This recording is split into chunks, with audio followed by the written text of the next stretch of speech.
government has actually increased the fines of overloading from the current 5,000 to 50,000. It's a punitive measure. We are also in consultation with stakeholders to see that currently the regime is that when you are overloaded, you are allowed to bring another vehicle to offload the overloaded section and pay a small fine and go away. We are in consultation to find out whether anytime you overload, one of the punishments will be that the overloaded portion of the goods is forfeited completely and the goods auctioned by the state. I believe a combination of those and others would stop people from overloading. The neighboring countries have taken the lead. If you go to Burkina Faso, we have situations where people overload from Tema. When they get to Paga, 2 trucks, 3 trucks come from Burkina Faso into Paga to share the goods that were actually loaded on the same truck from Tema to Paga. So why is it easy for people to allow the roads in Ghana to be damaged, but when before they cross over to Burkina Faso, they do that? I think we have something to learn from our neighboring countries. And in Côte d'Ivoire, actually, if your car is longer than what it is, they bring a grinder and cut the car to the length in front of you. And I think we need to get serious. Government is investing a lot. Government in the past have invested on roads. Government is currently investing huge amounts of taxpayers' money on building roads. If we don't take these steps, we can build all these roads we want, and in 3 years, there will be nothing you and I will be proud of. And we are responsible. We want to take the steps to correct the asset loading situation. It is a very challenging situation which must be dealt with now. Minister, I understand that the driver ought to be punished, but the place where they load these things from, shouldn't they also be sanctioned? Because usually they load it from the ports, our own ports. They watch them leave. So that if the driver is to be sanctioned, the person who also supervised for such a load to go unchecked should also be sanctioned. Don't you think so? Chair, I agree entirely with you. So we are actually extending the people who are supposed to be punished for the overloading beyond the driver. The owner of the goods would also now suffer by forfeiting the overloaded portion of their goods. Indeed, if the overloading doesn't take place at the port and other places, there shouldn't be any reason for the punishment to start with. Indeed, at the port, we need to strengthen. Unfortunately, the ports are not under the jurisdiction of this ministry, but we are working together with our colleague at the Ministry of Transport to make sure. And I'm using this opportunity to tell all those third-party service providers at the port who actually are paid by the taxpayer to install asset loading stations, yet collect our money and never make sure the weighing takes place. Be aware that government is aware, and I'm hesitant of mentioning the names of some of those operators because we were there. They installed very brand new asset loading stations, and they were told that customs people have given them waivers. So this also goes to customs. You have absolutely no power to allow overloaded vehicles to exit the port under any circumstance. They must go through the asset loading station to make sure that the goods they are carrying are within the allowable weighing on public roads in our country. So you are right. We need to extend the punishment beyond the driver to the owner of the goods, and the person actually putting or certifying the good to be put on the vehicle must also come into focus. Thank you, Minister, for that elaborate insight into that. And I'm glad you brought the portion of the Burkina Faso border with them, where they decouple the goods and make sure they break them down into pieces. You see, the sad part is that most of these vehicles are Ghanaian vehicles. They transport from Tema Port to the border, and they allow them to offload in pieces to send into the country so that their roads will be maintained properly and nice. But they turn around and complain that, oh, government, the construction of our roads are not in good standard and the rest. Meanwhile, it is our own doing as Ghanaians, most often, the vehicles that we use in plying our roads and overloading them. So I'm glad you brought that one. We'll be with you in any sort of measure that you would use so that some of these overloading will be a thing of the past. We'll be with you. Whatever laws you would want to bring, and they are within the right frame, as it would help us to be able to do that. We'll be with you. But my last one is about, you talked about the difficulty with some of these satellite as weighing loads, management of it. Because you talked about, you went to a ground Quanta, stood and was observing, and that some of these as even on the roads, are not doing the job as they are supposed to do. How do you envisage bringing them under your roof to be able to manage them well? Whilst intermittently along the way, we probably have very good as weighing management system to continuously be doing that for us. Chair, having become the minister responsible for road, I was surprised at the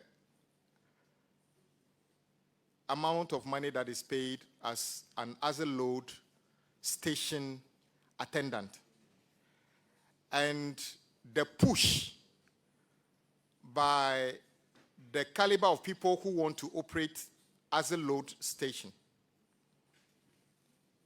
Mr. Chair, there could be members of parliament vying to be as a load station operators or managers, chiefs, pastors, party bigwigs, businessmen. It cannot be the 900 cedis they pay them.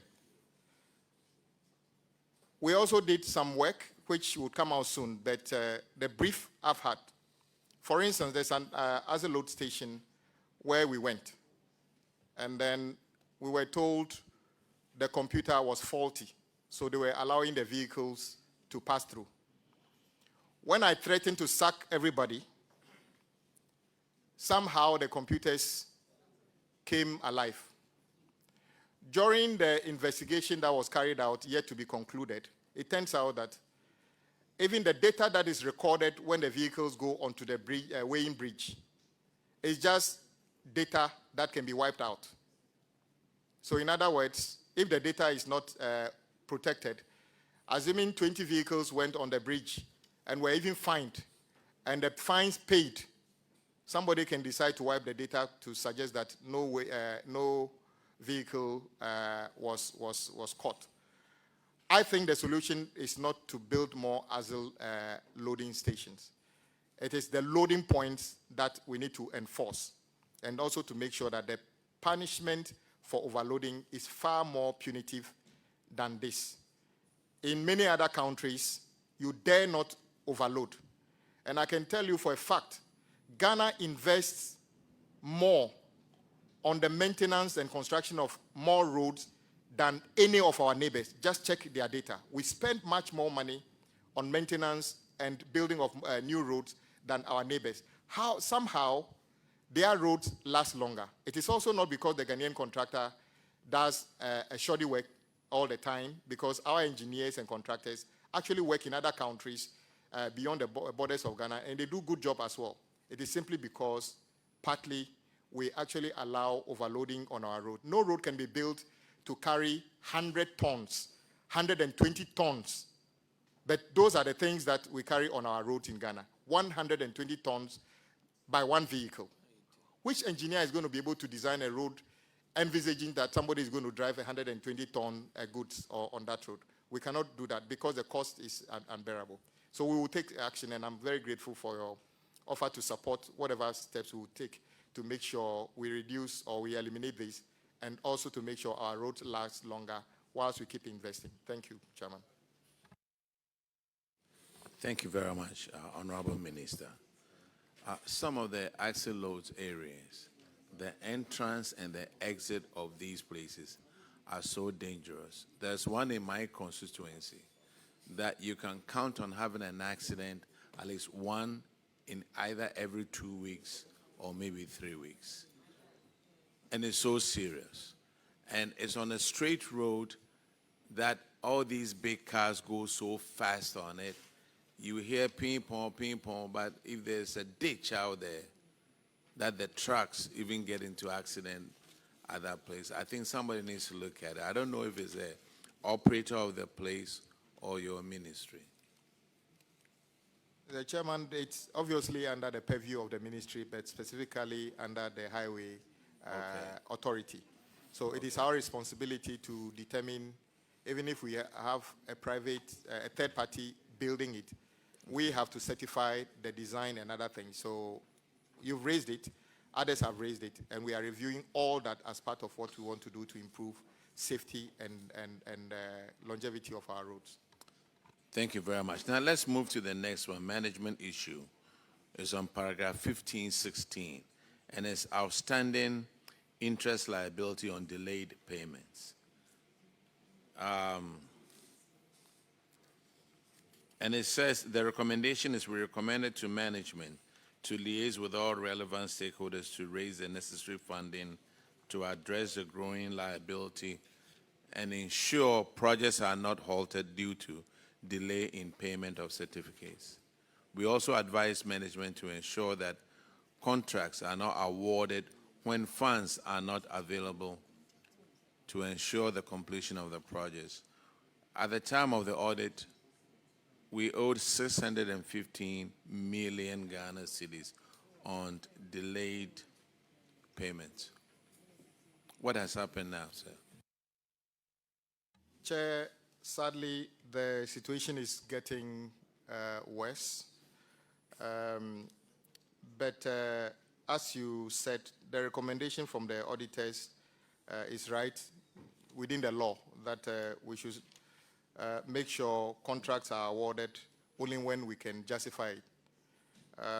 Chair, you will bear with me that it's not easy to tell some communities why their roads cannot be fixed within a certain budget window, because the road network is nothing to write home about. But it's also true that we overcommit in terms of how much we can pay for, not by the fault of the ministry, but by the popular demand of the people we serve, including members of parliament who represent their people. So I can understand why government overcommits sometimes, but we need to make the money available to pay contractors. The specific issue about interest on delayed payment, I think government in 2023 took a good decision when they reviewed the Act 25, which until then allowed government contracts that attract interest, and the interest should be calculated compounding. In 2023, that was reviewed, I think, at 1114, Section 17, which now says that interest should be simple. But beyond that, why are we paying interest in the first place? It's because government overcommits and people raise certificates and have to wait for 3, 4, 5 years. Fairly, there has to be a way of making them get their money back. So for instance, what we are doing under the big push is to write into the contract that there will be no mobilization and no interest on delayed payment. Because if I read the Section 3 of the new Act, it's talking about when the contract says there's interest. So it's not compulsory to write into the contract that there will be interest. However, government will also make sure that the 90 days window to settle the bill is also not exceeded. So we actually spoke to every person interested in carrying out big push to take note of the fact that this contract does not have a clause for you to charge interest. And we are determined to pay them before the 90 days, far before the 90 days. If that happens, we can gradually come to a conclusion where we don't have to write the provision of paying interest on delayed payment to any contractor at all, because frankly speaking, it's a drain on the national resource. You spoke about 600 million. I can tell you if I were to add the interest on delayed payment of all the agencies, we may be more than 10, 15 billion Ghana cedi. It's not sustainable. Minister, you mentioned that you put a clause in there that will prevent inclusion of interest on payment. And you also said that you're not going to give mobilization. So if a contractor goes to the bank for a loan to come and start a project, and you say you're going to pay in 3 months, which is fair.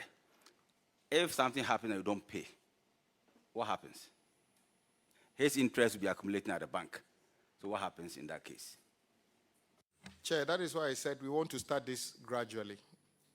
Most contractors are not interested in interest on delayed payment. The only reason they are forced to do that is because we hold their money and for 2, 3, sometimes 8 years, 9 years. So they have no choice than to do that. If the atmosphere is created where, in fact, currently it's 6 months, the law says we pay them in 6 months. We don't intend to pay people in 6 months. Once the regime of payment improves, contractors don't really care whether there's a clause in there or not. And we are determined to use the big push as a template to start that without having written that into the contract. We pay them within a reasonable time. Then they can go and actually retire their indebtedness to the banks or the financial institutions, and everybody will be happy. So we shouldn't be too worried about the clause of our interest on delayed payment. With regard to advanced mobilization, yes, if we had the money, we'll pay. But as a minister, we owe contractors we can't pay.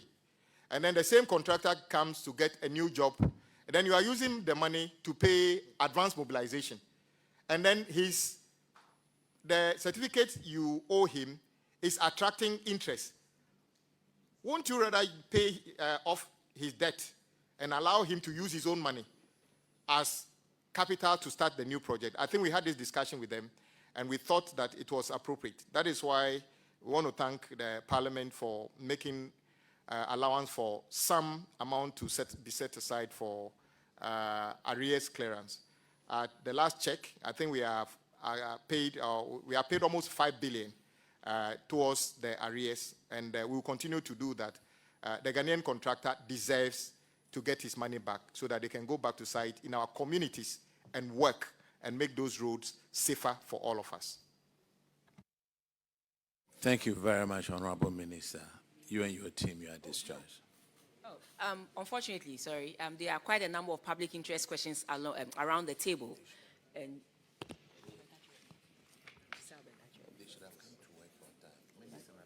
so one has to do with, Minister, last week there was a lot of talk on the bypass, Enyinem Osino Konongo bypass.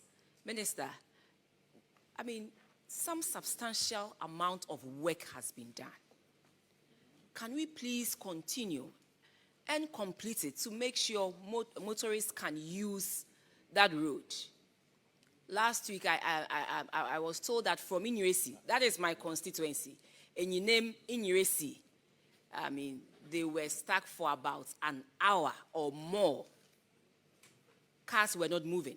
So, Minister, can you please give us some assurance that the Enyinem Osino Konongo bypass will be completed as soon as practicable, so that we can ease that burden on people who travel on the Enyinem JJT Kumasi road? Chair, this is indeed a public interest question. The most important road alignment in our country is Accra-Kumasi. By far the largest traffic, obviously. And we need to take all the necessary steps to improve on that road. Indeed, works have been going on at different sections of that road. The starting point being the Ofankor Road, which also stalled. And government, a few months ago, paid all the outstanding indebtedness to the contractor to the last penny. And I must report that the contractor has since significantly increased activity, and we might actually finish that project ahead of schedule as previously thought about. And then the section... Where the scheduled completion date is when, please? The original revised completion date as the contractor communicated through the consultant, was that when they return to site, they need another 18 months thereabout to complete. They return to site significantly, let's say in August. They are hoping to complete within the first quarter of next year, which is significantly a shorter period, simply because we paid all the indebtedness. And then let's come to the bypasses. The bypasses were very important because the communities along the road, as you mentioned, have crowded out the road, and then trying to do the expansion through the towns means that we pay heavy price in terms of compensation. So it was necessary to do the bypass. Sadly, though, the preparation towards the start of work on the bypass appears to be short of complete before we commenced. And the record shows that we were thinking the cost of the bypasses will be around 1.9 billion. And that was adequately catered for at the time of contracting. However, when the contractors started work, as it turns out, many of them never even went to the site before they signed the contract. They go to the site and realize that the condition on the ground is far worse than what it is. So we are faced with a situation where even in 2023, 2024, there was a request for a significant variation to that contract to cater for the unforeseen situations that existed. Some of the contract prices have to be double, sometimes more than 100%. And I was thinking that the initial briefing we had was that the cost of the additional works will be around 1.7 billion on top of the 1.9 billion. Sadly, it turns out we need more than 3.4 billion extra money to complete all the sections. And the question I ask myself is, if a contract is 1.9 billion and the variation is 3.4 billion, something catastrophic might have gone wrong. We need to learn lessons. However, we never asked any contractor working on the bypasses to stop work. Indeed, today, we are taking over one of the sections, which has been completed. But many of them, we need extra work. As you know, in 2024, the last budget of the previous government, there was no provision made for the completion of that. In the 2025 budget we approved, there was no, this figure was not known. So we had meetings with the contractors and consultants 2 weeks ago. We are doing everything possible, but all those contractors have been asked to be on site and be working. And we shall work towards completing those sections as well. But the difficulty is that the entire capital expenditure in the GOG section of ministry sometimes is 2.5 billion. And the variation on the bypasses to Kumasi alone is 3.4 billion. You can imagine the difficulty we find ourselves in. But it's not going to be abandoned. We will take all the necessary steps to complete them in phases. So we are taking over this phase that is completed today. The section done by NAC Fairmont is complete and will be taken over today or by the close of the week. The others are at various stages of completion. So no one is going to stop that. Thank you very much, Minister. But Minister, then it raises another concern. The contractors don't assess the roads themselves. The assessment and the cost is done by your technical people. Is that the case? Or the contractors go on site and then they assess? Who does the costing of road construction? Because the variation is too huge. If I was sitting where you are sitting, it would be easy for me to answer the question. But I try to be as frank as always. I don't blame the engineers for this problem. I blame we, the political actors. Indeed, I have seen correspondence that suggested that government was warned, we are not ready to go to site. We don't have all the details. The cost we are attaching to this project will not work. But contractors were told, move to site.